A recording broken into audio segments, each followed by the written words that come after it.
Guys of a Certain Age is brought to you by no one. Absolutely no one. Except these dudes walking down memory lane. Now let's head to the studio to see what they misremember next. It's the podcast that's so popular it should have a publishing clearinghouse subscription. It's Guys of a Certain Age. Robbie Koblentz in studio alongside Ed McMahon. No, Ed McMahon did not do that's right. We always think that, right? That's right. That was like one of those urban myths or whatever. No, he did the competitors. Yeah, we both. But that's what everybody thinks. Yeah, this is Art Shirley, by the way, mistaken. and Jay Reed. So last week in the This Is Robbie's Life, I should have mentioned that I've worked for Publishers Clearinghouse. Really? I've done 3 prize patrols in the state of Mississippi. That's I've hilarious. So, and the guy who is kind of the face of it, his name's Dave. I can't remember. Really, really nice guy. And we did a prize patrol in Jackson, in like around Hattiesburg, and then Tupelo.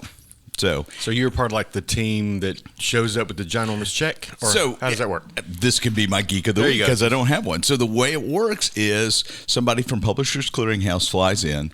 They go and they get roses and balloons from a local florist. They have the check printed up. Whoa. The big old check printed up, which I have a copy of a big old check printed up like at a local Kinko's or something. And they pick up some champagne from a liquor store. And liquor. Then they rendezvous with the video crew because we're always shooting prize patrols. And then Dave, who I've worked with, jumps in our van and we go to the winner's house, and then we walk up with camera rolling, mic going, the whole 9 yards. Hey, Publishers Clearinghouse here, you won money. And so you film the whole thing and they have no clue. And so you don't really don't know. No. Wow. One of them, let's see, one of them, we went to their house. They were not there. We went to the neighbors and asked. They were at work, so we went to their work. The other one, they weren't there. They were actually on a vacation like in Alaska. Wow. And so we gave the check to their pastor, Oh, my gosh. Yeah. That's going to be hard to... Yeah. Good luck getting that back. Then the other one, we walked up and they were there. But they have no clue. So you walk up, you shoot it, and then you do a little stand-up at the end, another satisfied winner from Publishers Clearinghouse, cool. yada, yada, yada. But the guy, Dave, said, one time for a commercial campaign they did, was he debated Santa Claus and the Easter Bunny about who was really real, and he was the only one who was really real. So Wow. yeah, Like the M&M's commercial. yeah, and they pivoted to a model where you're playing games online and doing things online, and then you win from spending time online with their games. So okay. It's actually real. I've seen 3 people get checks. Okay. Well, 2 people and then 3 people, but anyway. So I have a T-shirt that says I'm part of the Publishers Clearinghouse Prize Patrol. So it's kind of fun. That is fun. Yeah, I'm impressed. You would have loved it, Jay. You would have loved it. But they kind of parachute in and get all this stuff, and then they fly back out. So that's my geek. And they still do it, right? Yeah. We did one last August, I think it was. Yeah. Okay. Up around Tupelo. So Wow. It was a lot of fun. Oh, So- that recently? Yeah. Yeah. Okay, I didn't know they were I even thought it was still as doing that kind of a thing. young man. As a child. No, I've done like 3 of them in the last 5 years. Wow. Okay. So, but anyway, so Publishers Clearinghouse Prize Patrol. That is my geek of the week. That's awesome. His Geek of the Week. Yeah. So you guys can't. I know it's all out of order. That's now. what I to had. do. That's what I had as being Publishers Clearinghouse. Did you? Yeah. No, you had Ed McMahon. Yeah. Yeah. Ed McMahon is a winner, but not the giver of money. No, he's not. I wish I could remember which one he did. I don't even remember which. Is it American Beer's Digest? something. No, it was here. I'll find it. Budweiser? You are correct, sir. All right, while you're looking for that, I'm going to do The my Mandela geek. effect. Yeah. So Yeah, that's what it was. yeah. As Publishers. Superman, which is no longer Superman Legacy, it's now just Superman. Really? Yes. Yes. I was unaware. Yeah, well, it just happened, I think, last week. Anyway, as that movie continues to develop, they've cast their Perry White, and it's Wendell Pierce, who's on The Wire. But I know him more from Jack Ryan. Did you watch The Wire? I've only seen a little bit of The Wire. Don't go ahead. I always think that's a show I should watch. Yeah. And I haven't watched it yet. Yeah. But Jack Ryan, he played Greer, Admiral Greer. Yeah, Admiral Greer. Oh, okay, Yeah, good. But he's also in Suits. Yes, that's Yeah. okay. I knew there was something I knew him from that was other than The Wire. Yeah. And there's been a lot of stuff. You'd recognize his face if you're not familiar with him. But Wendell Pierce is going to be the Perry White. I think that's going to be a great choice. I think he's going to be really good. Yeah, I think In I fact, agree. the whole cast is looking real solid. I think American we've mentioned- Family Publishers. That's I knew who it was was. American okay. something. Okay, Yeah. gotcha. Nicholas Hoult, we've mentioned. I think that was probably one of the most recent ones. Is going to be the Lex Luthor. I think he'll be good. He says he's really only familiar with the character from Smallville, but Michael Why don't you get Rosenbaum. Michael Rosenbaum there? Yeah, he said he's the best Lex Luthor ever. But The He whole, is. what else did he do? He did some other superhero stuff, right? Nicholas Hoult, Yeah. he played the Beast in Right. yeah, And he also played J.R.R. Tolkien yes, he sure did. or C.S. Lewis. No, he played Tolkien. Yeah, and in the biopic. Yeah, and then he played a zombie in Warm Bodies. Okay. Yeah. Would not have seen that. So I'm going to show a picture to you guys. So this is a Publishers Cooling House. You guys in the studio. That's Dave, who I've done it with a couple Okay. times, Okay. going on prize patrols. Okay. So yeah, all right. It's no longer about me. It's about Okay. It's about art. It really is it? Is it? I think I'm done. Okay. Yeah. By the way, that was Wendell Pierce being cast as Perry White. In case you missed that 2 or 3 seconds I I think- got to get my gig in. I think he'll be great as Perry White. Yeah. I mean, he brings a gravitas to it. Kent. And that orneriness. Yeah. Yeah. So this is really shaping up to be a young Superman in a world of Yeah. superheroes. I'm still not sold on the using the Kingdom Come logo, but or Superman emblem. But Did you see where somebody begged Gunn to use Grant Gustin in something who was who was the Flash. Arrowverse Flash, Uh-huh. and Gunn said, "Hey, I would love to. He's great. We would love to work together with him." So maybe that's a possibility. I would love to see Gustin come in as the Flash or as a Barry Allen. Yeah. Kind of take the Wesley Ship becoming, not Barry Allen, but who's Wesley, Gold? Wally West. No, not Wally West. That's Kid Flash. Oh, okay. I was just gonna Who was who became Flash after the Crisis stuff? Yeah, but who's the Golden Age Flash? Oh, Jay Allen. Jay Garrick. Yeah, Jay that's Garrick. right. Yeah. Who's Jay Allen? Well, that's not somebody. Jay Allen. That's Jay Reed. Jay Reed Garrick. Yeah. A superhero in my own right. Yeah, in your own right. So- Regrettable. But Yeah. So do that. That would be cool. that would be cool. Yeah. So, but anyway, all right. Jay. Why don't we do the casting? I don't know. We keep trying. So my geek. Nobody listens to us, including our wives. Right. Well, the one person that does listen to us shared this geek with me. Of all people, it's kind of ironic. She sent me this news article and said, "I'm sure you've all heard of this," and actually, we really hadn't. So I went before we taped today or recorded or whatever we do to WcDonald's, my local WcDonald's. Yes. And got a WcDonald's Coke and some nuggets. And What some is this WcDonald's you savory speak of? sauce? WcDonald's is the McDonald's of anime.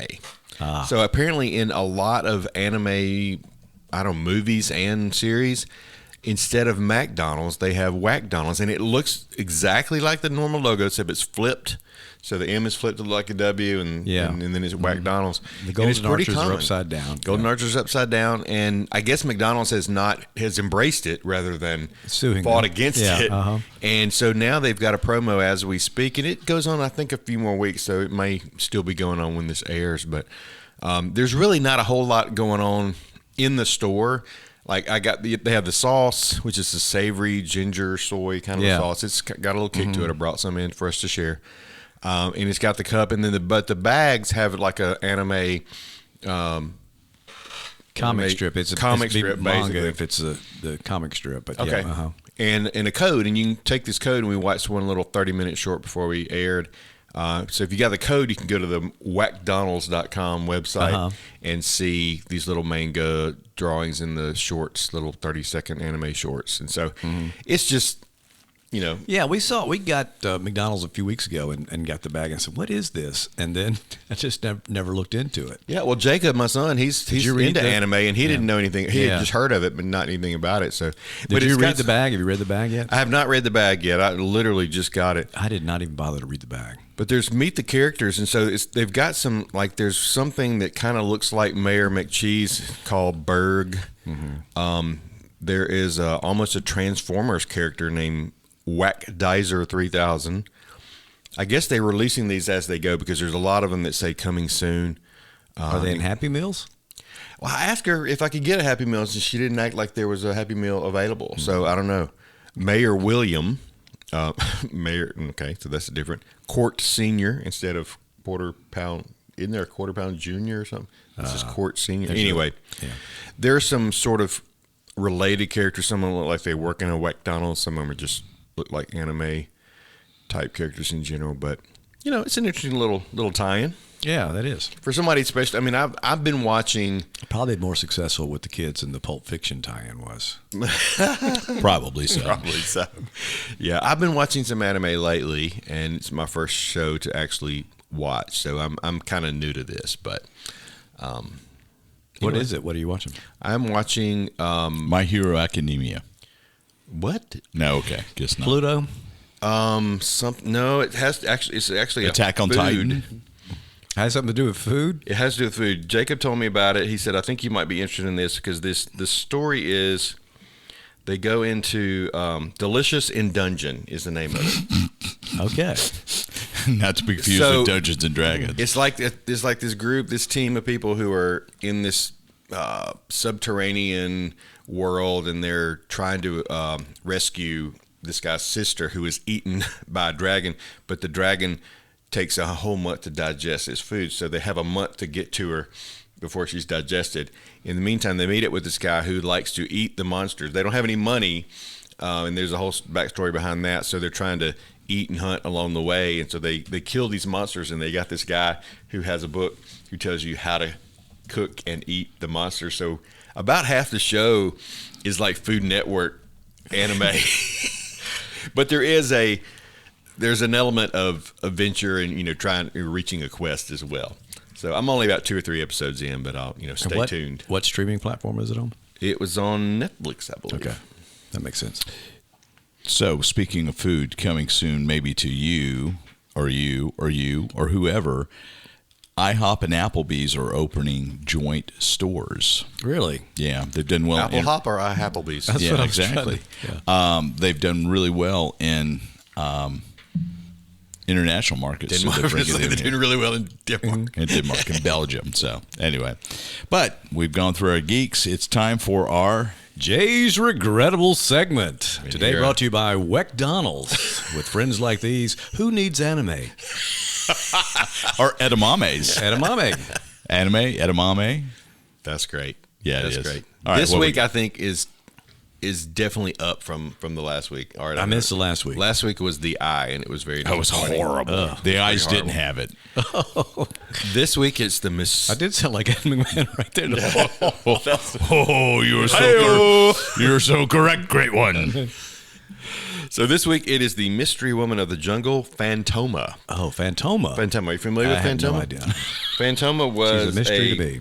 Barclay Flagg, who is a pseudonym for Fletcher Hanks. Fletcher Hanks is a comic dude who was in and out, did a lot of stuff in 3 years and then kind of disappeared. Okay. A lot of his characters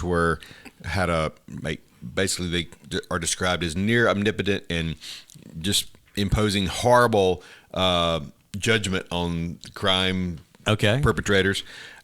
This woman, her goal is, and this is again back in 1940 jungle comics, blonde-haired, blue-eyed woman who lives in the jungle, takes care of, quote, the jungle born. But when she's angry, her skin turns blue and her head turns into a skull. Wow. Yeah, still got blonde hair. So kind of like Sheena meets Hulk, I guess. Something. Sheena Hulk. Yeah. It's kind of like IHOP and Applebee's. And she was kind of the intro. She was appeared about a year before Wonder Woman, so she was pre-Wonder Woman. Wonder Woman. And she's actually in this book that we're looking at.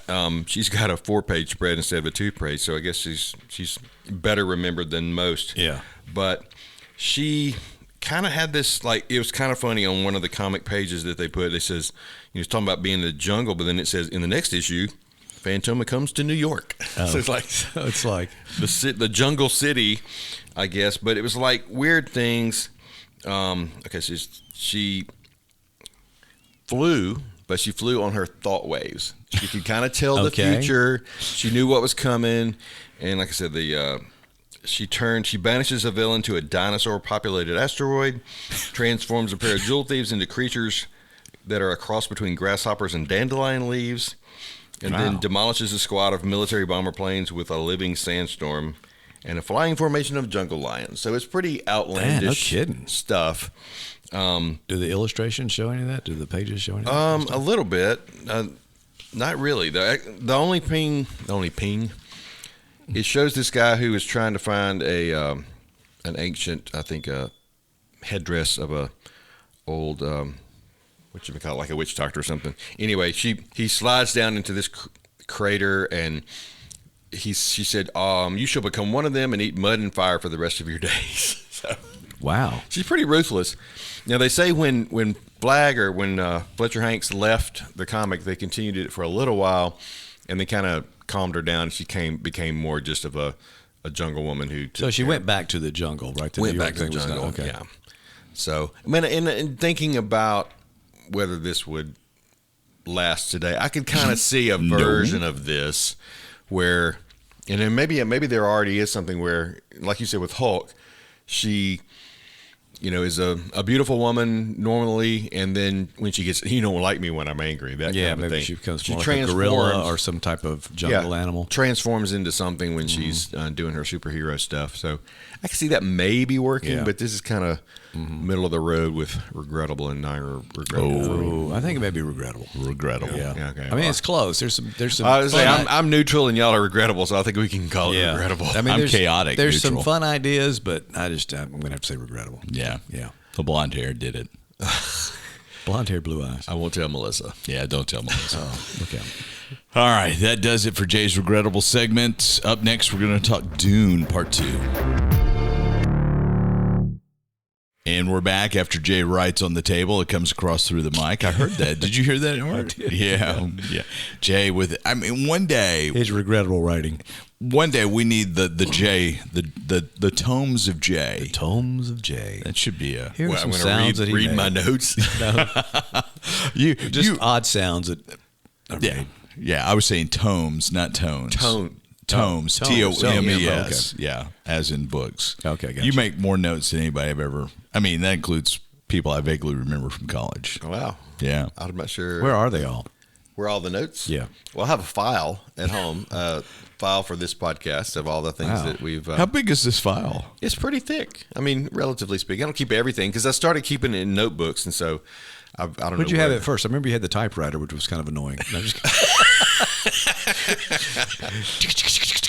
we're trying to talk here. I thought he started with an abacus or something. I think I had another notebook similar size, and it's filed somewhere. I'm not sure actually where the notebook is, but we should break into his house and steal it and see what he really thinks about us. I think we could probably find that out without having to do any breaking and entering. Yeah, it'd be more fun. So anyway, you've seen a movie that the rest of us haven't seen. Yeah. So Jay, are you gonna go see Dune 2 at some point? I would like to. I don't know if I will. I would like Depends to. on how long it hangs around. I would like to go again. I'm not upset if you spoil things, if that's what you're asking. Well, there's nothing to spoil. You've read the book and you saw the David Lynch version. So, great movie. One of the best I've seen in a while. That does it for this. That's right. Thanks. Yeah. It was, if you look at Dune Part 1 as kind of the precursor to set everything up, it's pretty much nonstop action from the opening credits all the way. Yeah. Okay. Yeah. Some of the things I loved about Dune and the world building is, well, let me back up. So one of the things that Frank Herbert did that was different than other science fiction of the day in the late 60s, early 70s, he made it almost organic in and of. It wasn't a hardcore robots everywhere. It was a very grimy, gritty type of feel of science fiction. So you had Felt it like a lived-in and livable world. Yeah. Or system of worlds. Because science fiction until then had been pretty much shiny new future. You look at Heinlein, you look at Clarke, you look at Asimov. There was a lot of chrome, and if they had it at that point, I'm sure spandex. But the whole backstory with Dune, it takes place in the year 10,000. There's a Butlerian jihad against AI machines, which caused a basically almost a 10 commandments of artificial intelligence, that you shall not make a machine that mimics human thought. So it takes out the whole idea of robots and droids and things like that. And so you're left with a lot of organic feeling type of imagery. So House Atreides, which is on Caladan, which you saw in Dune Part 1, all water world sort of thing. You have House Harkonnen, which is on Giddy Prime, which is very industrial, very mechanized, but there's no robots flying around. In the way space travel happens, you have an organic being, a space guild member, who takes melange, which is the spice that Arrakis produces, and is able to fold time and space, fold space, so that you can go from point A to point B. So there's no warp drives, there's no, you've got lasers, but they're not really lasers like from a blaster standpoint. I don't know if you remember this or not, Art, but the major houses in the Empire, one of the reasons they're major houses is they have house atomics. So they have atomic bombs and missiles that they control. I had forgotten that. Yeah, and so they're one of the things that ends up in Dune 2 is Paul Atreides finds the location of the House Atreides atomics, which Duke Leto had hidden, which automatically makes him a major power. So very different. And if you recall some of the machines, like the ornithopters in Dune Part 1, they look like dragonflies. So they made things that mimicked actual animals almost. So all that to say this, one of the things I loved about Dune Part 1 and Part 2 was just the world building. In Part 1, when the Empire, when the Imperial Sadokor come to assassinate House Atreides, they drop down silently and slowly with their anti-grav suits, right? And so it's just a real elegant little touch that feels almost realistic, and you see more of those touches in Part 2. What about performance? We had some new characters added. I mean, characters that hadn't shown up in Part 1. So you had Austin Butler's Fade Rotha, right? Yeah. Which I know a lot of people were disappointed that character didn't show up in Part 1. They thought, but really timing-wise, that's where it should have been. Yeah, because I haven't read the book in 10 years, but if Fade Rotha was sent to clean up his brother's mess. So the Duke put his nephew, Beast Raban, played by Dave Bautista, in charge of Arrakis to try to get spice production up. Doesn't do it, so he brings in Austin Butler, thank you very much, to take over Arrakis. Okay. And so you didn't really need to see him in Part 1. So he kind of follows correctly narratively. Now, one of the things I thought would have been, I would have liked to have seen the Emperor played by Christopher Walken, which I read an article that Denis Villeneuve, or however Art pronounces his name, was able to talk Walken out of his 4-year hiatus of directing to be the Padishah Emperor in Dune. Walken said it was great. It was 3 weeks of work. That's all he had to do. But you didn't see him in Part 1 at all. Yeah. You just see him in Part 2. And they change a couple of things because, a real minor spoiler.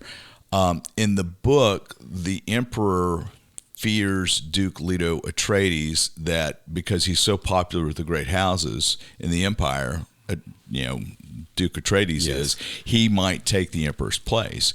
In the movie, they basically say the Emperor regarded Duke Leto as a son, and so that was a kind of a big change. So, and anyway, I don't have a big big problem with that. What character does Florence Pugh play? Because she wasn't in the first one either. So she's Princess Irulan, who is the princess to the emperor. Who, well, I won't tell Jay that. I mean, you it's not going to hurt. He's too young. Well, yeah.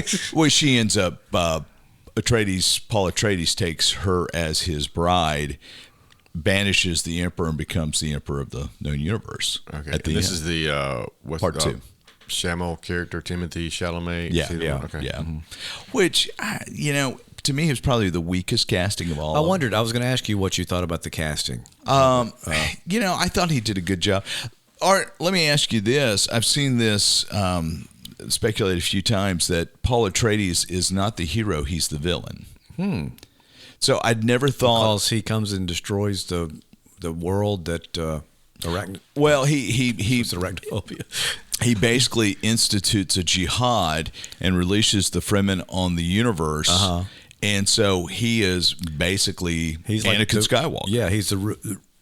Yeah, he's leading the revolt against the universe. Yeah, I hadn't thought about that. Yeah, so he's an anti-hero, cute Taylor Swift. And so I've never thought of him that way. I've never thought of him as a villain, and I've never really thought about him as an anti-hero. I've regarded him as a reluctant savior for the Fremen people. Yeah, and that kind of needed to happen. Yeah.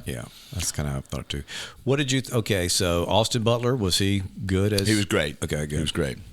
Yeah, he that was Sting's character in the David Lynch movie. Sting apparently reached out to Austin Butler and says, "I've still got those tights I wore. Do you want my tights from the movie?" So that movie looks very, very dated now. It looks incredible. It's still a lot of fun to watch. It's very campy, but in a campy sense of thing.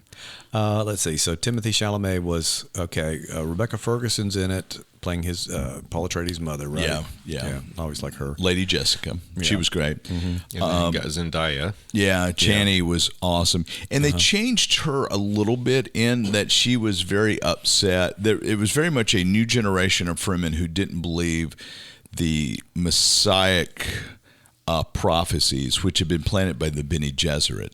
And so Chani, who Zendaya played, was like, these are myths they're not only, these are not our myths, these are not our prophecies, these off-worlders gave these to us so that they can change us. And then when Paul, who she loved, just said, I have got to step into this role as the Lizen al-Gabib, or basically the off-worlder who comes to lead the Fremen to the promised land, she revolts against it, and she's like, I have no part of this. So she ends up leaving at the end of the movie. So anyway. I didn't remember that. Yeah.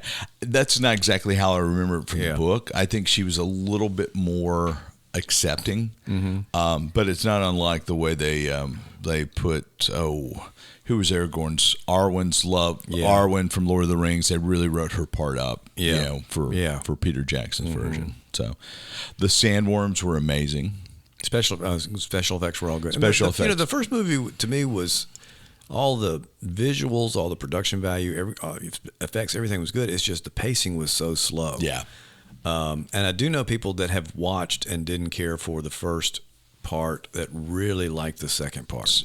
It's one of the best science fiction But you movies. have to see the first part. I mean, it's not one of those you can go in and say, I'll pick it up from here. You've read the book. You could probably walk in. Yeah, but I mean, if you were unfamiliar with Dune, you couldn't just go, I'm just going to watch part 2 and see what's going on. No, you've got to know. There's a lot of political subtext. And how many years ago was part 1 out? 3? Was it 3? 2 or 3? Yeah, maybe 3. Yeah. Okay. Because it came out it was supposed to hit the theaters in 2020. They held it to 2021 because of COVID. And it came out on Max. That's right. And I watched it. I think I would need to watch it again, though, before part 2. So Yeah. You really need to watch the whole thing. I was going to ask you that. I mean, you watch it at home, but all right. The other guy said, that's Jonah Holland, who's been a guest on our show before. Honorary guy of a certain age. That's right.